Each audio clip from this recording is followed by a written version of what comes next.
School shootings, violence, and extreme emotional eruptions are not random. They are the symptoms of an energetic system breaking down under pressure. These events often happen at schools sitting on fractured ley lines or trauma-charged grid points that have been either ignored, abused, or intentionally left open. Let's go into why this is happening and what it really means.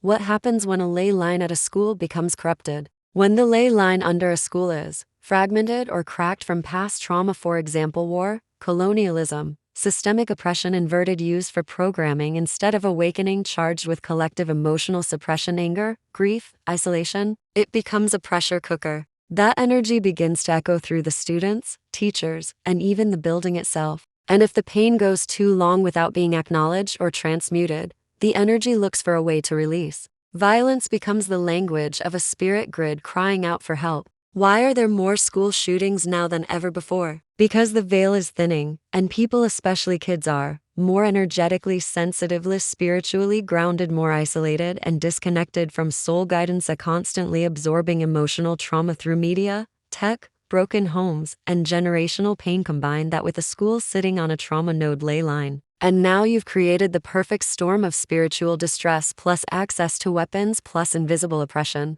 Some schools are literally built on burial ground sites of massacre, plantation fields, old battle sites, Native American trail crossings, SIPSIC gateways, open portals, and no one cleansed or sealed them. They were just built over. What kind of energy is released during these events? Fear ripples that affect not just the school, but the whole region. Cell fragmentation, especially among witnesses, reinforcement of a collective timeline of violence and despair, energetic food for low-frequency entities that feed on chaos, grief, and shock. These cycle becomes self-feeding. Trauma leads to fear, which lowers frequency, which increases disconnection, which opens the door to more trauma. It's not just a physical event. It's an energetic ritual, and most of it happens unconsciously. Why so much swearing, fighting, and disrespect? This is spiritual backlash from kids who feel unseen, unheard, unloved, or disconnected from nature, spirit, elders, and themselvescary ancestral anger that has never been processed, reacting to the electromagnetic stress of cell towers, fluorescent lights, screen saturation, and unhealed adults around them. Some kids are born with high spiritual sensitivity but are trapped in schools that force them into linear thinking, low-vibe environments, and emotional cages.